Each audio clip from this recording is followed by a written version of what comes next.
Hello, hello, hello. Gerald Claudio here. Sa video na 'to ang pag-uusapan natin ng isang rule na I think very, very familiar ka.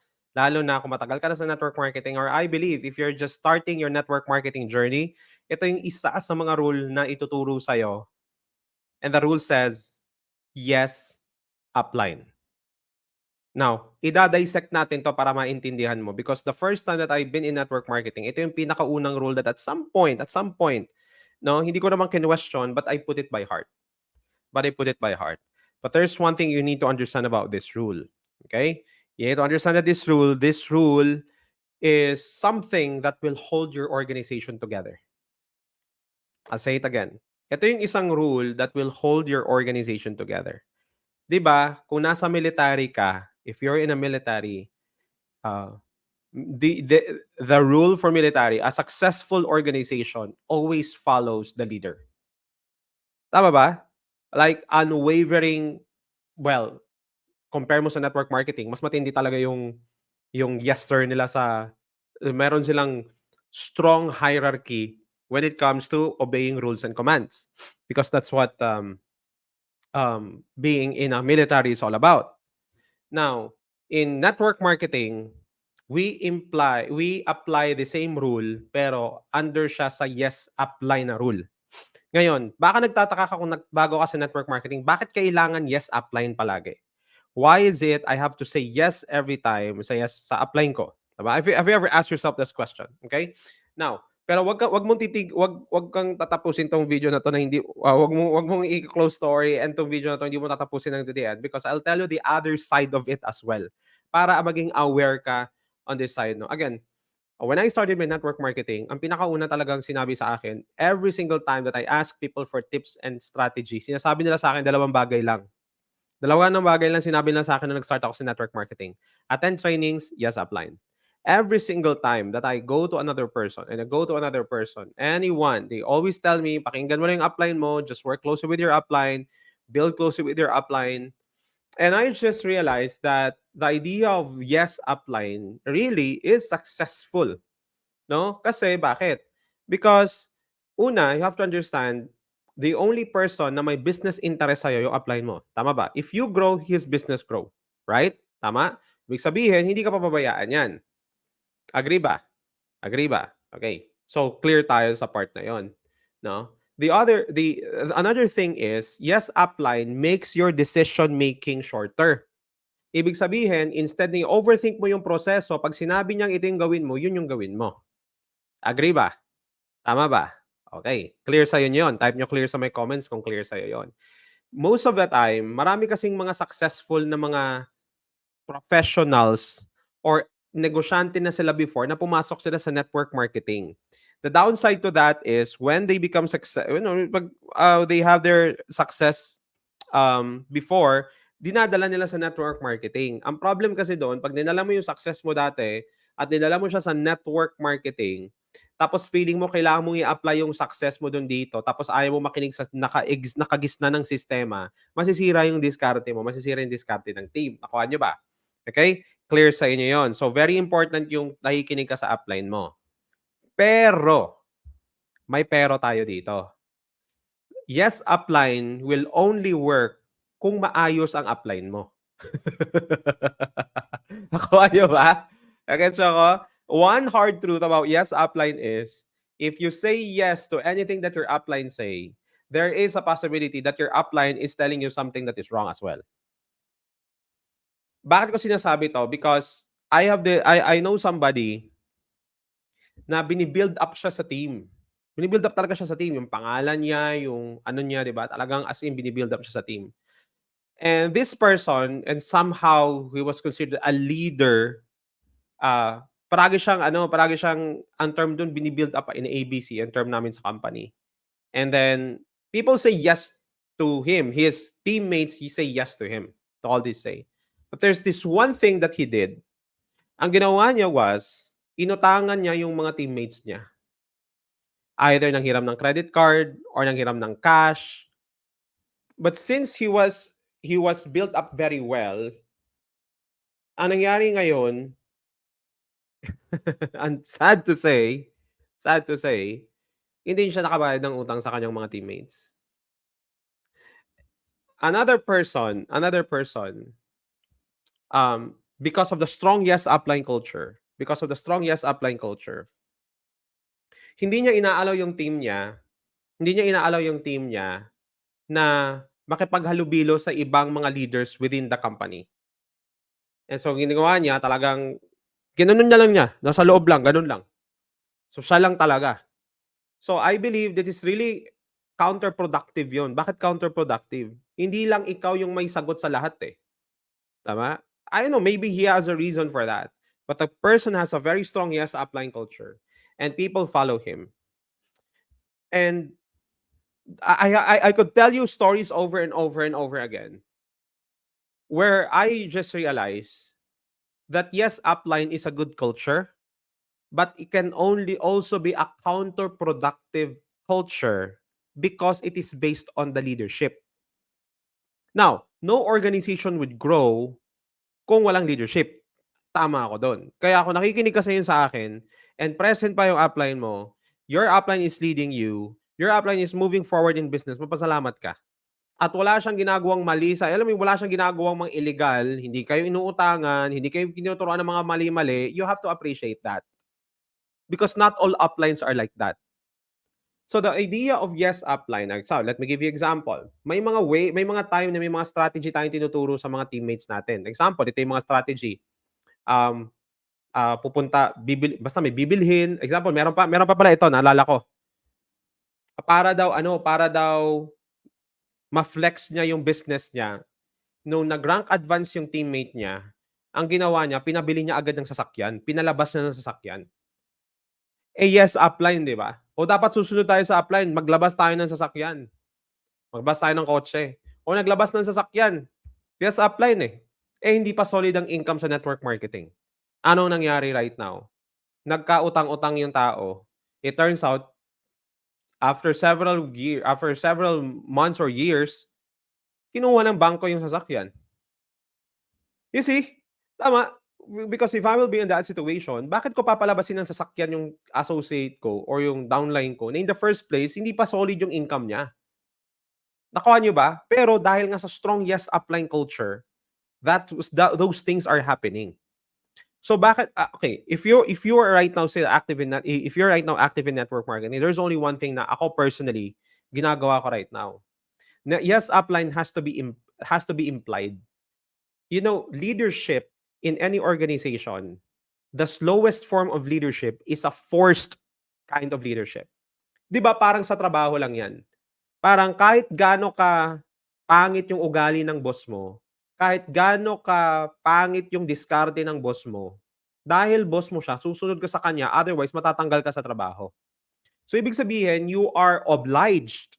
You don't have any decision, but rather you are obliged to follow that person dahil otherwise matatanggal ka sa trabaho. According kay John Maxwell, that is the lowest kind and the poorest kind of leadership.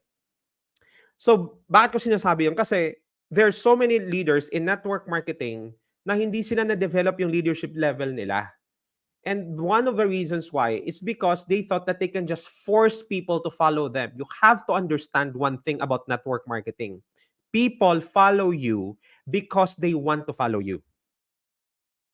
People follow you because they want to follow you, which means it's a volunteer-based kind of organization. Hindi siya pareho sa employment. Tama? Hindi siya pareho sa employment. Kasi sa employment, stick and carrot. Tanggal ka o ma-recognize ka, alam mo yun, kaya ka sumusunod. Kahit wala kang choice, kaya nga marami sa inyo, di ba, naghahanap na ibang pagkakakitaan. Kaya ka nga, ang iba sa inyo, nasa network marketing kasi inis na inis ka na sa trabaho mo, tama ba? Kahit gaano kataas ang sweldo mo, kahit gaano kataas ang sahod mo, ang pangit ng work culture at saka yung nature ng trabaho pangit, boss mo, nadagdagan pa yung boss mo ang pangit ng ugali. Yung leadership sobrang baba, kaya you get exhausted in your job, tama ba?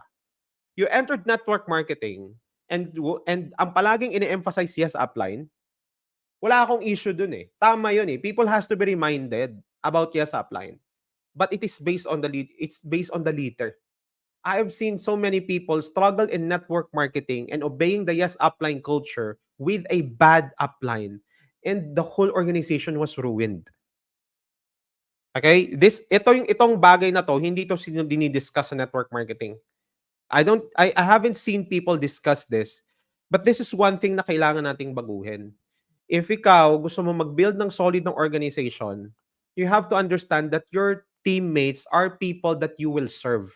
These are the people that you will serve. These are the people that you will lead. These are not your employees. Hindi ito mga tao na utos-utusan mo. These people will follow you, I'll tell you naturally, if they see you giving them value.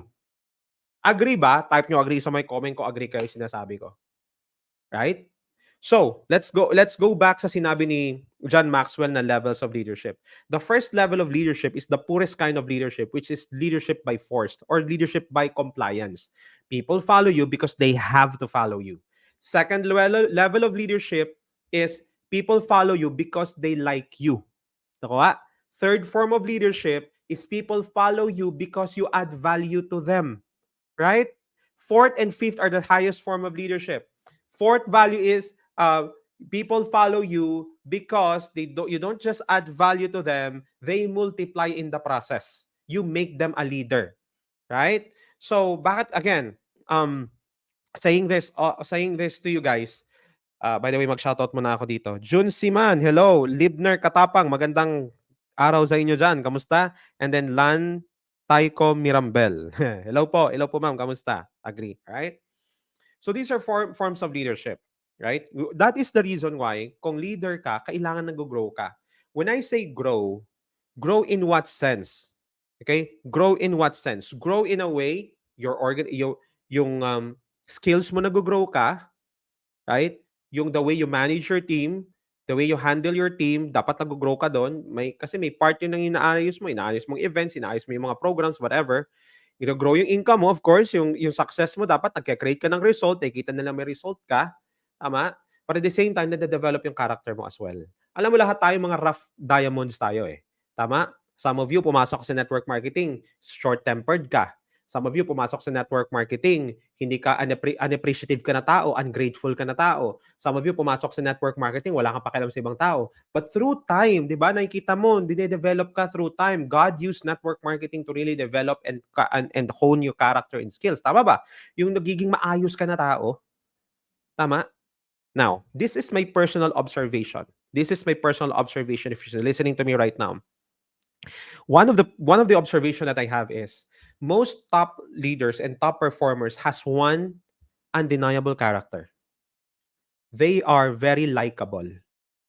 Anong ibig kong sabihin ng likable? Ibig sabihin, pag nandun sila, they make you feel better, not threatened.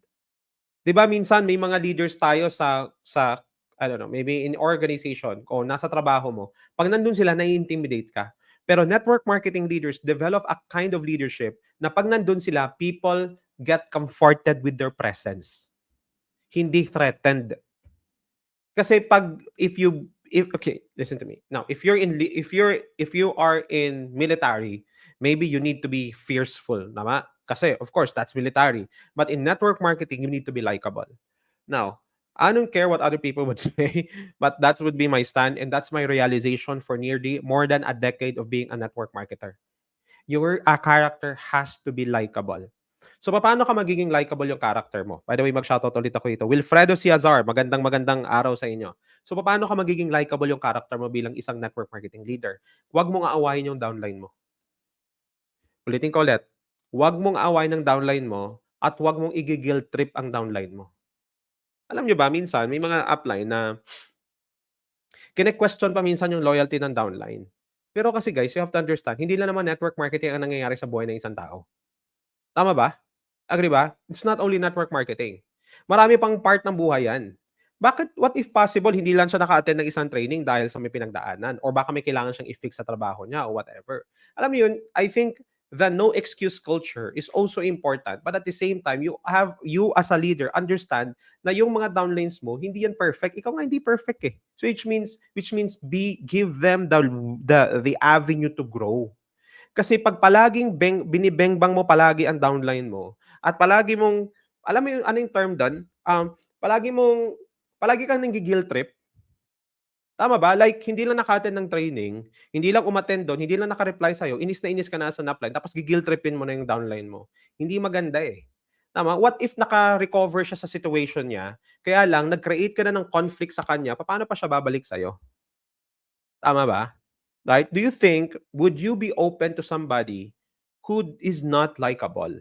So, if you want to be a very good and effective leader in network marketing, you have to be likable. Now, I'm not saying you should not create a culture. Kailangan may kultura ka. Kailangan alam ng mga teammates mo kung ano yung expectations mo sa kanila. Tama ba? But at the same time, you have to understand that you have to be patient for them na mag-adjust sa culture. And another thing you have to understand that culture happens in your organization kung ikaw mismo yung nagsisimula. If you want your team to post in social media, hindi po pwedeng hindi ka nagpo-post sa social media. If you want your team to sign up people, hindi po pwedeng wala kang sign up.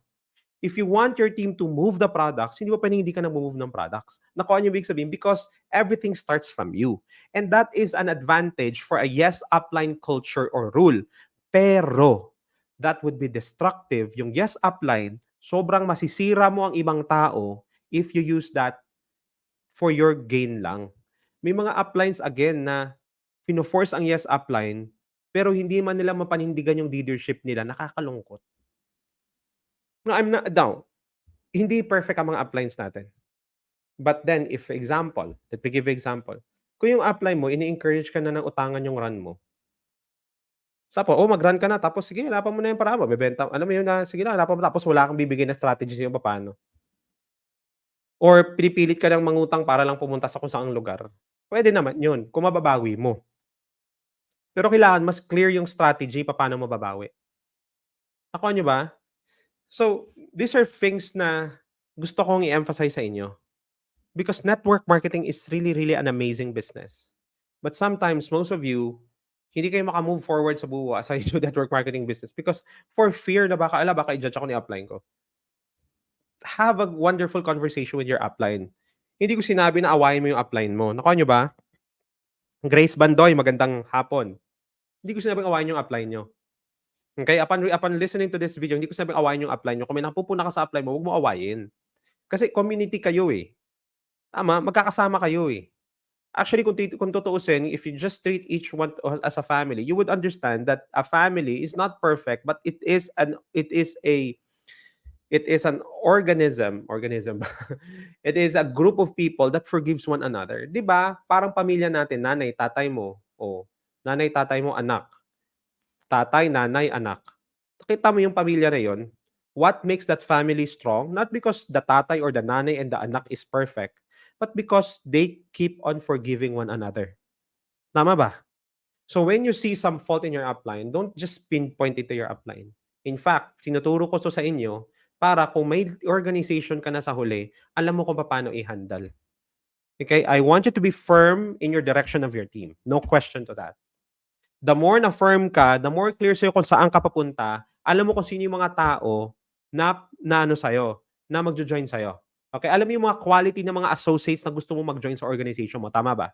Kasi guys, maniwala ka sa akin, marami man magjo-join sa'yo, but some of them, either hindi pa sila ready talagang maging successful kasi hindi sila nag-decide na maging successful. Some of them, either gusto lang talagang gumamit ng products. Ang iba sa kanila, gusto lang talaga na konting income, pero ikaw, malaking goal mo eh. So, regardless kung sino man yung mag-join sa'yo, be likable to these people, but focus your energy and effort to people na talagang tatakbo kasama mo. Hindi mo kailangang i-guilt trip yung iba kasi may mga tao talaga na maibibigay lang nila sa'yo 30% lang talaga. Bakit mo aawayin ng 30%? 30% lang yung kaya niyang ibigay. Bakit mo aawayin ng 60%? 60% lang kaya niyang ibigay. Bakit mo aawayin yung 10%, yung effort niya is 10% lang talaga? Kasi most of the time, ang ayaw ko lang sa nangyayari usually, gi-guilt tripin yung mga downlines. Ay, ikaw, ganito ka, tamad ka. No. You work where they are. And who knows, sa consistent mo na mentoring, sa consistent exposure na sa mga trainings niyo sa organization niyo, who knows, 'di ba? Mag-grow siya, nag-10% siya, nag-20% siya na right now. Dahil sa encouragement mo at dahil sa presence mo, na-inspire siya sa'yo, na-inspire, nakikita niyo yung resulta mo, nakuha mo yung buhay na gusto niya, nag-50% yung result niya. What if kung inaway mo yun? Nakuha niyo bang ibig kong sabihin? Do I make sense? Type niyo agree sa my comment kung agree kayo sinasabi ko. Cecil Clemeno, magandang Magandang hapon sa inyo. So, gamitin ang yes upline ng tama. Pero ito lang, isang bagay lang, ha? Nakikinig ka ngayon sa akin. Yes upline doesn't mean na hindi ka mag-iisip. Nakuha? Yes upline, hindi ibig sabihin hindi ka mag-iisip.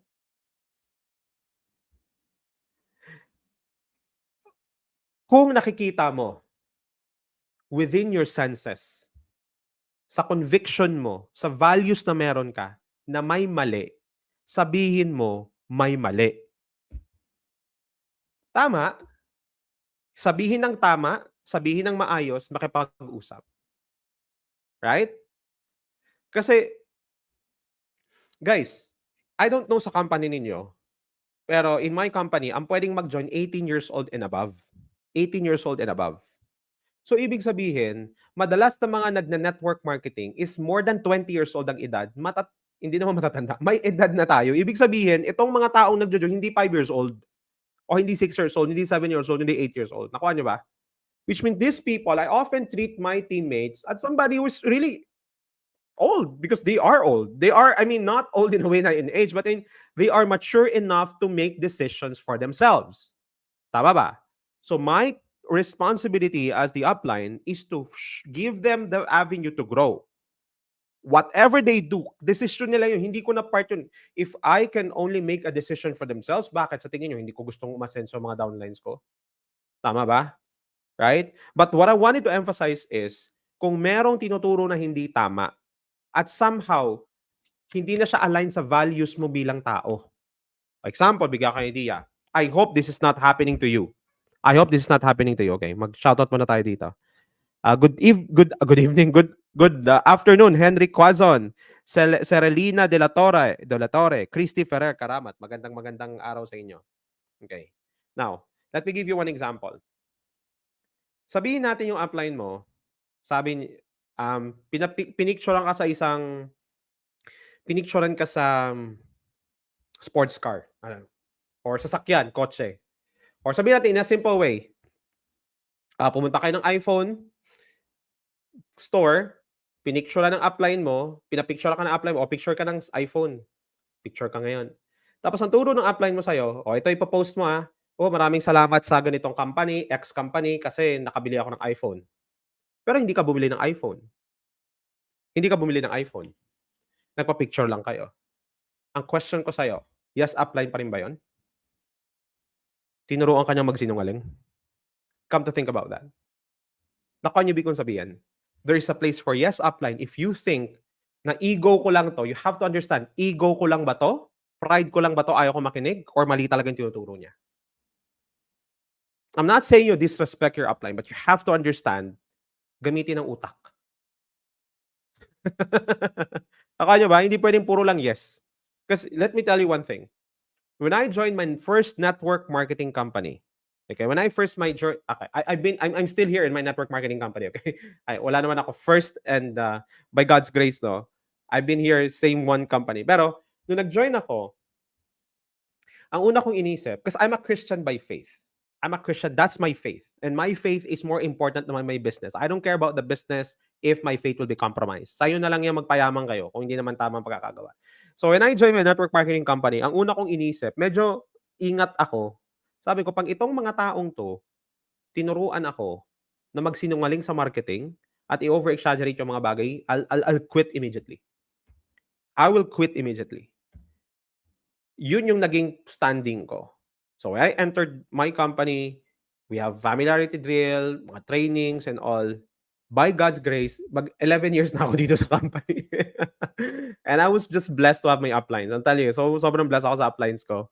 Kasi mga uplines ko talagang mga Christians, they're not perfect, but you know that these people has moral values na may tinuturo silang tama. Tama yung tinuturo nila. Gets nyo ba? So, anong gagawin mo? Tama? Gets mo ibig kong sabihin?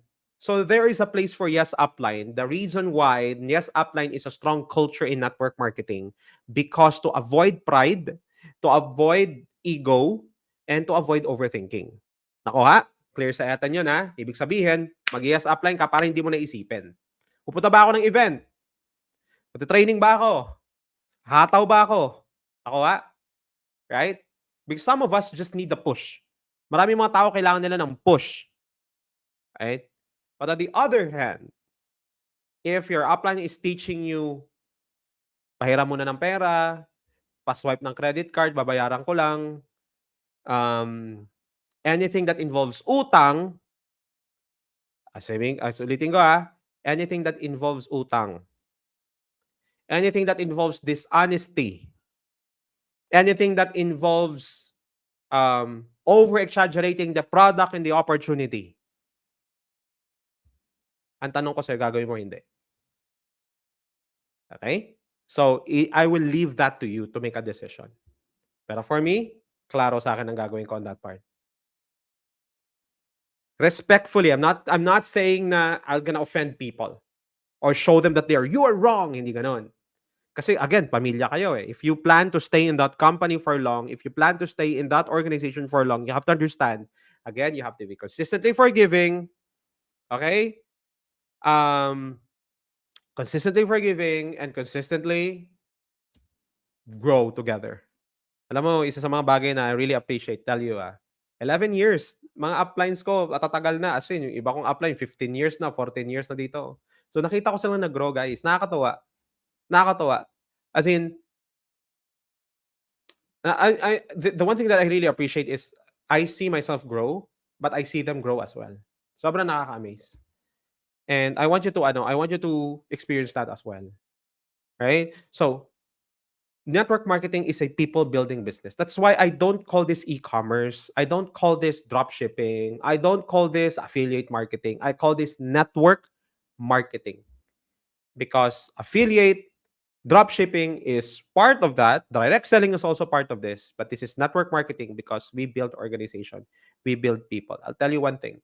Kung meron ako isang bagay na gusto kong balikan when I was starting, I should have been more considerate sa mga teammates ko. I should have been less of a conflict sa kanila. I should have controlled my temper. I'm telling you this because I made those mistakes when I was starting. I was really ginigil trip ko, inaano ko yung mga teammates ko. Pero right now, narealize ko hindi dapat.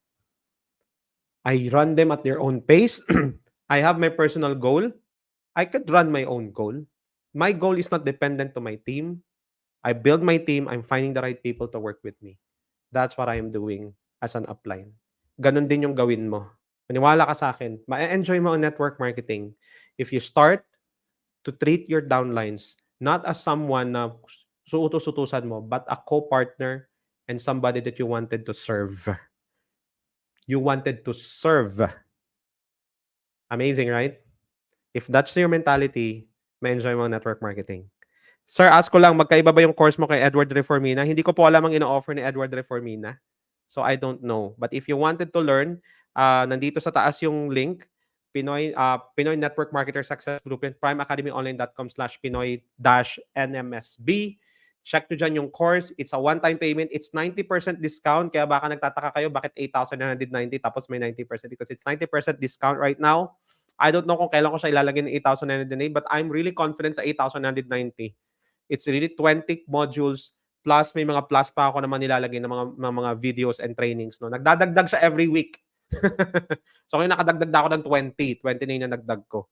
Diba? So nasa ilan na? 40 modules na lahat yan. 899 right now. Naka 90% discount. Hindi ko alam kung hanggang kailan. Grab it as much as you can right now habang 899 pa siya, naka 90% discount. It can help you actually. Marami na may mga nag-enroll nga, nagulat ako eh. Sabi nila nag-rank advance na sila. Meron nga kanina nag-message sa akin na matagal na siyang nawala sa network marketing, possible dahil siguro nga nagpahinga siya sa network marketing, nagka-pay in siya because of the course. 'Di ba? So nakakatuwa. Ito yung message niya sa akin, no. Tingnan ko nga yung message niya.